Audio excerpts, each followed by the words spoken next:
Hi everyone आज video आम discussion करवा राज्य सरकार द्वारा लॉन्च होता एक नुआ योजना विषय जहाँ ना हूँ स्वयं योजना।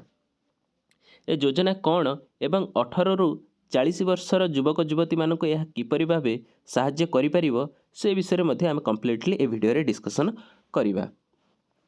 प्रथमे देखंतु स्वयं जो योजना अच्छी तार पूरा ना हूँ स्वतंत्र युवा उद्यमी स्कीम। ठीक अच्छे आर पूरा फुल फॉर्मटा लॉन्च्ड बाय ओडिशा सरकार ओडिशा गवर्नमेंट केबे लॉन्च होता 12 फेब्रुआरी 2024 बुझीगला।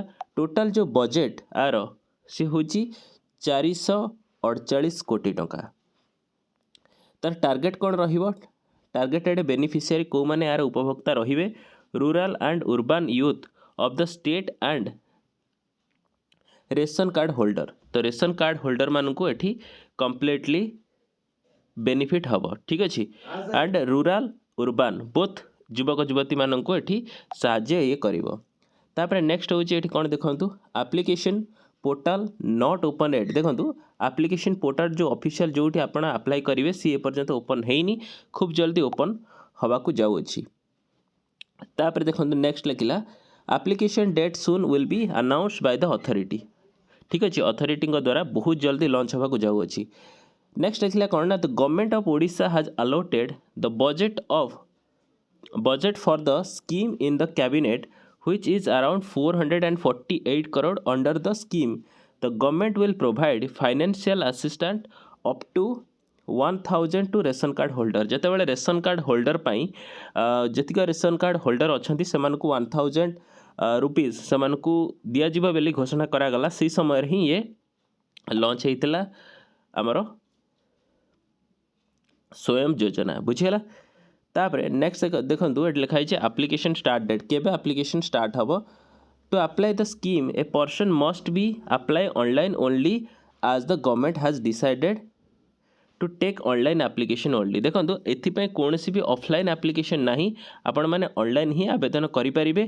केबे आवेदन करेंगे मन रखु एपर्यंत पोर्टाल खोलिनी ऑफिशियल जब खोल आपण मानक नोटिफिकेशन मिल जाव। ठीक अच्छे आपण मैंने अप्लाई करेंगे। The portal will open soon and the applicant can apply for the scheme as the official portal is not open yet by the authorities। एपर्यंत ओपन है खूब शीघ्र ओपन हवा को जाऊ अच्छी। ठीक अच्छे तापर नेक्स्ट लिखला कौन what are the benefit of this योजना।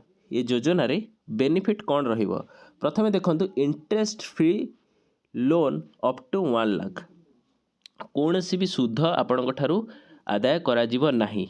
गवर्नमेंट आपन को सुध माने बिना सुध वाला आपन को लोन दब 1 लाख टंकार। ठीक अच्छे the government will provide 1 lakh loan to the youth to start their business without any interest. आपणकर जो भी कारोबार अच्छी आपण माने स्टार्ट करि परिबे 1 लाख टंकार आपण माने लोन नेकी बुझेला। Financial assistant the state government will provide RS 1000 financial aid to the ration card holder who come under the eligibility criteria. This financial assistance will given to the PDS beneficiary family to help them stabilize their livelihood and improve their lifestyle। मन रखु जेकोसी भी आप small business करुँच बुझे लगी जेकोसी भी small business करुँच आपणकर निहाती अर्थर अभाव होथिबो एंड सेते बेले आपण माने एठू लोन नहीं पारिबे सरकार ठारू आपण को कौन सी भी पैसा एथिपाई दवा पई पड़िबो नाही बुझेला एतिक जिंस। This will encourage the unemployed and underemployed youth of urban and rural area सहरा एवं ग्रामांचल बोथ एरियार युवक युवती मानू यह कंप्लीटली हेल्पफुल रहिबो to start their own business and enlighten the business environment of the state बुझीगला। तेणु आपण मानू बिजनेस करिया पई जेकोसी आपण माने कारोबार आरंभ करूचंती आपण मानू एठी ए लोन टी आपण मानू कंप्लीटली हेल्पफुल करिवो। तापर देखो इलिजिबिलिटी को माने एलिजिबल हेबे नवा पई मन रखु the interested applicant must be from the Odisha state Odisha state रो अधिवासी होइतिबा दरकार आपण राज्य ओडिशा होइतिबा दरकार। सेकंड कहला the interested candidate should be a ration card holder. मन रखु ए जिनस को आपण माने टिके सीरियसली नेबे कि रेशन कार्ड होल्डर होइतिबा दरकार। ठीक अछि the age of the interested candidate must be around 18 ରୁ 35 वर्ष जोटा कि आपंकर करेक्शन करके 40 वर्ष करेंगे ठीक अच्छे। तो 18 ରୁ 40 वर्ष आपणक रहिबा दरकार। The age limit for the interested candidate from scheduled tribe is 18 ରୁ 40 वर्ष।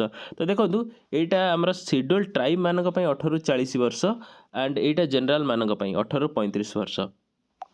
तापर ये नेक्स्ट रहा कौन the unemployed candidate in rural area who don't have any loan under their name from any government scheme like to grow their business can apply for the loan. मन रखता eighty गोटे जिनस आपको मन रखा पड़ो कि कौन सी भी सरकार बैंक रु आपणकर जमी लोन नथिबा दरकार आपड़ जदि किसी आपणकर बाय डिफॉल्टर जदि आपण मैंने रही जाइथिबे बा लोन किसी आनी क्लीयर करि नथिबे आपणक ऊपर लोन थिबो तो सेतेबेले आपण लोन पाइबा योग्य हेबे नहीं बुझीला कि आपणकर आधार कार्ड जितेबाला आपण मैंने ऑफिशियली दाखल करेंगे सेठी आपणकर डिफॉल्टर शो करिवो एंड आपण मैंने से इलिजिबल हो पारे ना। तो ये जिनस आपन को ध्यान रखा पड़ो कि आपणकर कौन सी भी लोन एठी डिफॉल्टर न होइथिबा दरकार ठीक अच्छे। एतिक जिनस आपणकर मन रखा एठी दरकार ये बहुत ही सीरियस जिनिस। तापर नेक्स्ट कहला the candidate who are working for the state or central government are not eligible for the scheme. जो माने एठी स्टेट बा सेंट्रल गवर्नमेंट अंडर रे काम करूछंती बुझिया लगी माने सरकारी चाकरी जदि करिसंती ताले आपण एठी कोनोसी प्रकार भी अप्लाई करि परिबे नै। 18 ରୁ 40 वर्ष आपनकर बयस बा 18 ରୁ 35 वर्ष आपनकर बयस आउ आपण चाहूचंती कि 1 लाख टंकार बिना सुध वाला आपण लोन नेबे ताले आपण माने योग्य नुहंती जदि आपण माने सरकारी चाकरी करिसंती बुझिया एतिक जिंस को माने ना जो माने रेशन कार्ड होल्डर थिबे आउ किसी भी काम करू नथिबे बुझिला छोट बिजनेस करिया को चाहूथिबे से माने एठी नै पारिबे।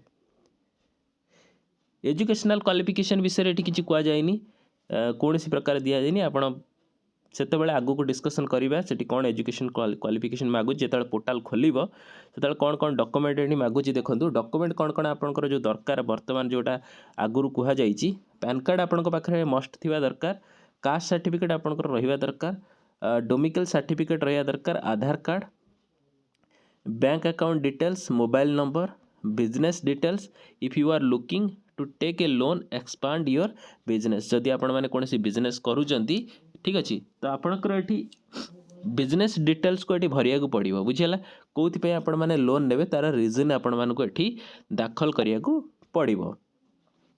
ऑनलाइन रे एप्लिकेशन पकेबे तेणु मन रखंतु एप्लिकेशन रो जो फी रहिबो से कोनसी भी पैसा एठी लागिबो नाही बेली कि आगुरु कुहा जाईची।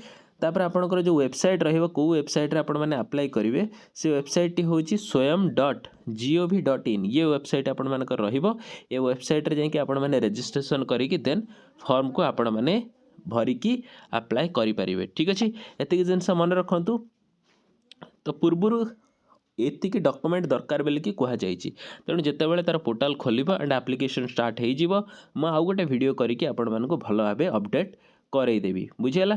तेणु आपण माने एबे डिसाइड करंतु आपण माने ए लोनटा नबा को चाहूचंती कि नाही आपण माने लोन नेबे पुनी सुजीवा को भी आपण मानको पड़िबो कि इंटरेस्ट आपण मानको कौन से दवा को पड़ोनी केबे सुझा पड़ो तार कौन डेडलाइन रहिबो से विषय कंप्लीट इनफॉरमेशन नहीं वर्तमान सुधा सरकार से विषय किसी कही ना केवल कही कि 18 ରୁ 35 वर्ष जनरल आउ एसटी शेड्यूल ट्राइब लोक मानू जो युवक युवती मानू 18 ରୁ 40 वर्ष जो मैंने होते से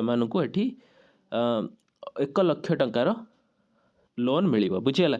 एतिक जिनस बर्तमान कहुई एंड आपंकर जितेबाला एप्लिकेशन स्टार्ट हम से आउ गोटे वीडियो करी एंड आपण मानू भल भाव से कहीदेवी कौन कौन डॉक्यूमेंट दरकार कौन कौन एलिजिबिलिटी आपणकर रहिबा दरकार।